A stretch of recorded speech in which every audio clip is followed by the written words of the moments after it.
Well, thank you, and thanks to all the gathered delegates and luminaries and media professionals, and thanks especially to the host of the Munich Security Conference for being able to put on such an incredible event. We're, of course, thrilled to be here. We're happy to be here. And, you know, one of the things that I wanted to talk about today is, of course, our shared values. And, you know, it's great to be back in Germany. As you heard earlier, I was here last year as United States Senator. I saw Foreign Secretary David Lammy, and joked that both of us last year had different jobs than we have now. But now it's time for all of our countries, for all of us who have been fortunate enough to be given political power by our respective peoples, to use it wisely to improve their lives. And I want to say that, you know, I was fortunate in my time here to spend some time outside the walls of this conference over the last 24 hours. And I've been so impressed by the hospitality of the people, even as, of course, as they're reeling from yesterday's horrendous attack. And the first time I was ever in Munich was with my wife, actually, who's here with me today, on a personal trip. And I've always loved the city of Munich, and I've always loved its people. And I just want to say that we're very moved, and our thoughts and prayers are with Munich and everybody affected by the evil inflicted on this beautiful community. We're thinking about you, we're praying for you, and we will certainly be rooting for you in the days and weeks to come. Now,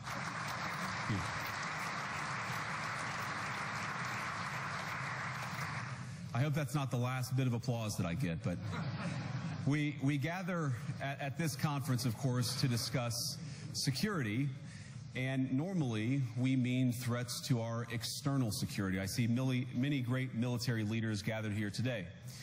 But while the Trump administration is very concerned with European security and believes that we can come to a reasonable settlement between Russia and Ukraine, and we also believe that it's important in the coming years for Europe to step up in a big way to provide for its own defense, the threat that I worry the most about vis-a-vis Europe is not Russia, it's not China, it's not any other external actor.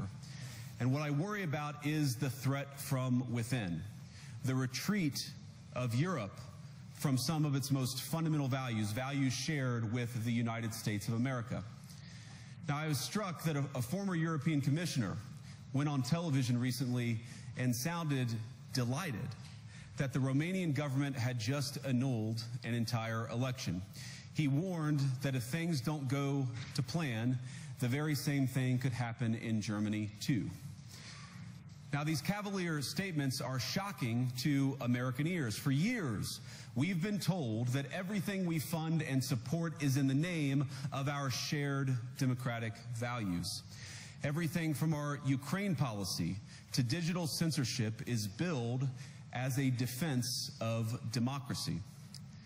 But when we see European courts canceling elections and senior officials threatening to cancel others, we ought to ask whether we're holding ourselves to an appropriately high standard. And I say ourselves because I fundamentally believe that we are on the same team. We must do more than talk about democratic values, we must live them.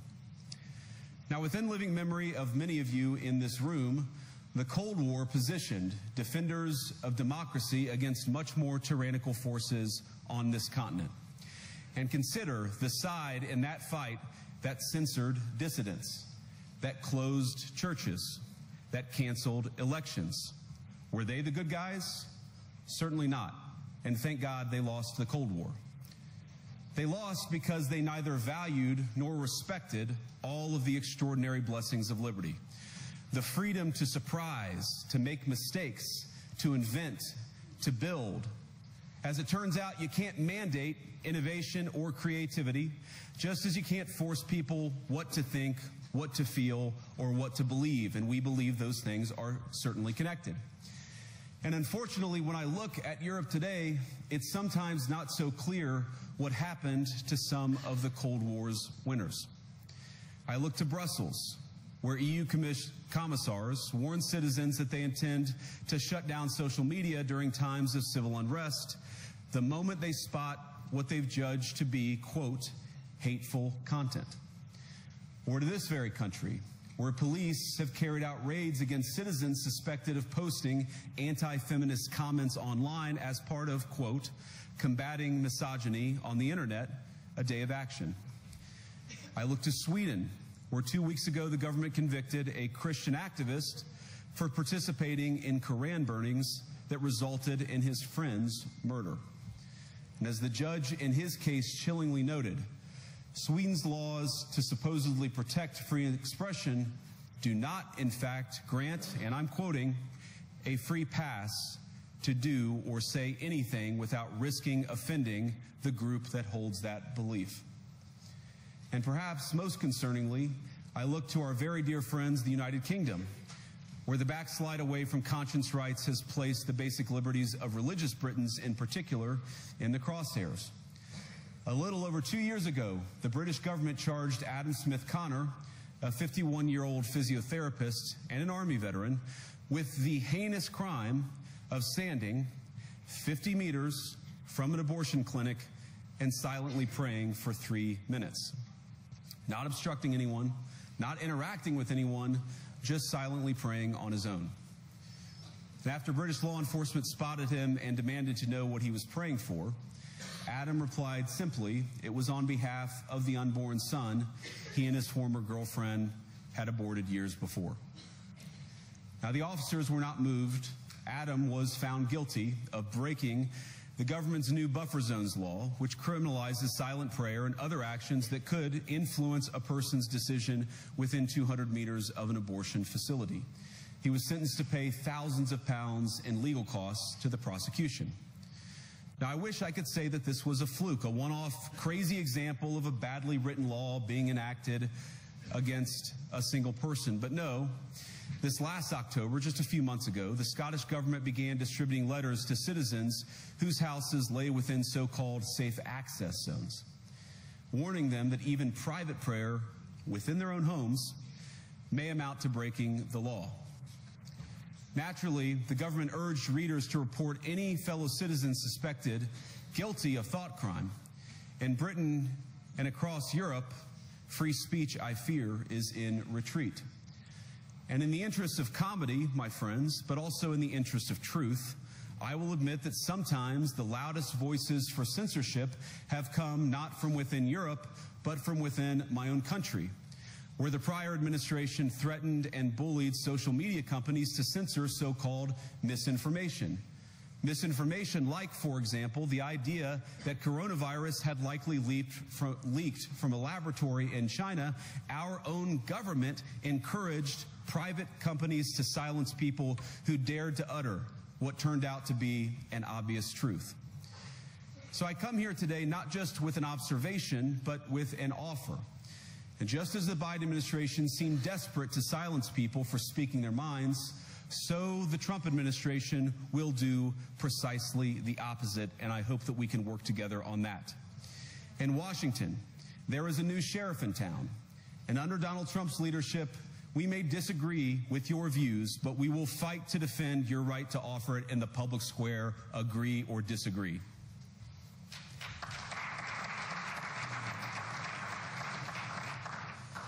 Now, we're at the point, of course, that the situation has gotten so bad that this December, Romania straight up canceled the results of a presidential election based on the flimsy suspicions of an intelligence agency and enormous pressure from its continental neighbors. Now, as I understand it, the argument was that Russian disinformation had infected the Romanian elections. But I'd ask my European friends to have some perspective. You can believe it's wrong for Russia to buy social media advertisements to influence your elections. We certainly do. You can condemn it on the world stage even. But if your democracy can be destroyed with a few $100,000 of digital advertising from a foreign country, then it wasn't very strong to begin with. Now, the good news is that I happen to think your democracies are substantially less brittle than many people apparently fear. And I really do believe that allowing our citizens to speak their mind will make them stronger still. Which, of course, brings us back to Munich, where the organizers of this very conference have banned lawmakers representing populist parties on both the left and the right from participating in these conversations. Now again, we don't have to agree with everything or anything that people say, but when when political leaders represent an important constituency, it is incumbent upon us to at least participate in dialogue with them. Now, to many of us on the other side of the Atlantic, it looks more and more like old entrenched interests hiding behind ugly Soviet-era words like misinformation and disinformation, who simply don't like the idea that somebody with an alternative viewpoint might express a different opinion or, God forbid, vote a different way or, even worse, win an election. Now, this is a security conference, and I'm sure you all came here prepared to talk about how exactly you intend to increase defense spending over the next few years in line with some new target. And that's great, because as President Trump has made abundantly clear, he believes that our European friends must play a bigger role in the future of this continent. We don't think, you hear this term, burden sharing, but we think it's an important part of being in a shared alliance together that the Europeans step up while America focuses on areas of the world that are in great danger. But let me also ask you, how will you even begin to think through the kinds of budgeting questions if we don't know what it is that we are defending in the first place? I've heard a lot already in my conversations, and I've had many, many great conversations with many people gathered here in this room. I've heard a lot about what you need to defend yourselves from, and of course that's important. But what has seemed a little bit less clear to me, and certainly I think to many of the citizens of Europe, is what exactly it is that you're defending yourselves for. What is the positive vision that animates this shared security compact that we all believe is so important? And I believe deeply that there is no security if you are afraid of the voices, the opinions, and the conscience that guide your very own people. Europe faces many challenges, but the crisis this continent faces right now, the crisis I believe we all face together, is one of our own making. If you're running in fear of your own voters, there is nothing America can do for you. Nor, for that matter, is there anything that you can do for the American people who elected me and elected President Trump. You need democratic mandates to accomplish anything of value in the coming years. Have we learned nothing that thin mandates produce unstable results? But there is so much of value that can be accomplished with the kind of democratic mandate that I think will come from being more responsive to the voices of your citizens. If you're going to enjoy competitive economies, if you're going to enjoy affordable energy and secure supply chains, then you need mandates to govern, because you have to make difficult choices to enjoy all of these things. And of course, we know that very well in America. You cannot win a democratic mandate by censoring your opponents or putting them in jail, whether that's the leader of the opposition, a humble Christian praying in her own home, or a journalist trying to report the news. Nor can you win one by disregarding your basic electorate on questions like who gets to be a part of our shared society. And of all the pressing challenges that the nations represented here face, I believe there is nothing more urgent than mass migration. Today, almost 1 in 5 people living in this country moved here from abroad. That is, of course, an all-time high. It's a similar number, by the way, in the United States, also an all-time high.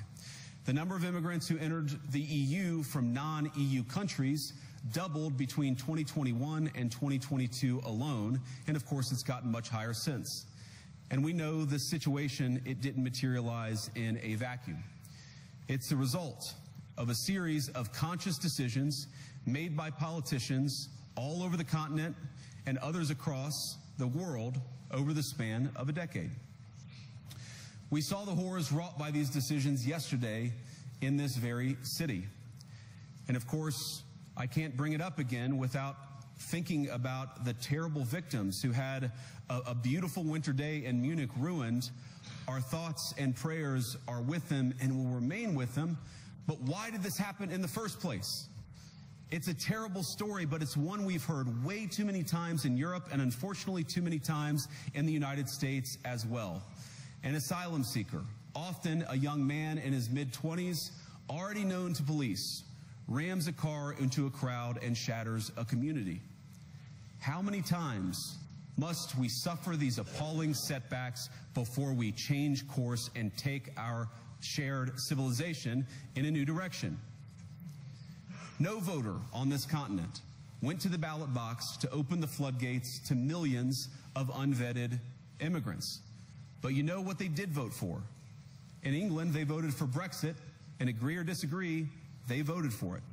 And more all over Europe, they're voting for political leaders who promise to put an end to out-of-control migration.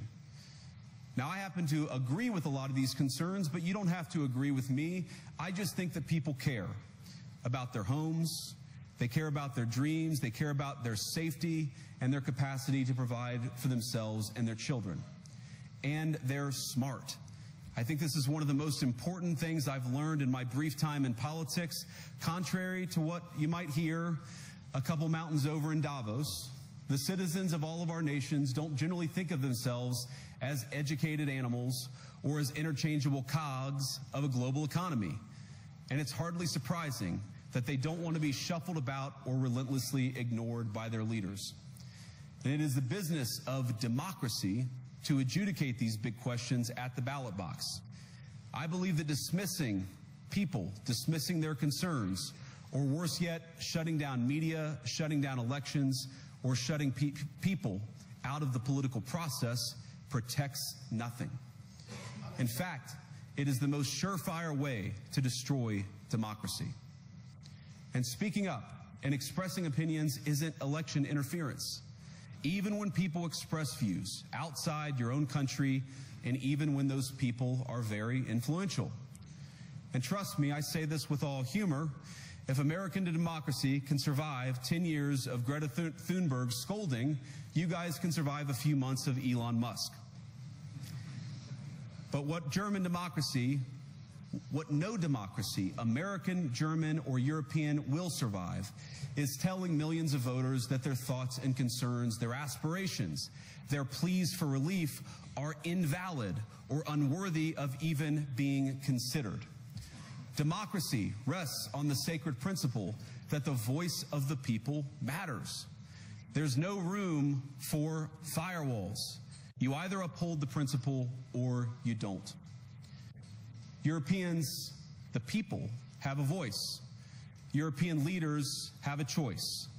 And my strong belief is that we do not need to be afraid of the future. You can embrace what your people tell you, even when it's surprising, even when you don't agree. And if you do so, you can face the future with certainty and with confidence, knowing that the nation stands behind each of you. And that, to me, is the great magic of democracy. It's not in these stone buildings or beautiful hotels. It's not even in the great institutions that we have built together as a shared society. To believe in democracy is to understand that each of our citizens has wisdom and has a voice. And if we refuse to listen to that voice, even our most successful fights will secure very little. As Pope John Paul II, in my view, one of the most extraordinary champions of democracy on this continent or any other, once said, "Do not be afraid." We shouldn't be afraid of our people, even when they express views that disagree with their leadership. Thank you all. Good luck to all of you. God bless you.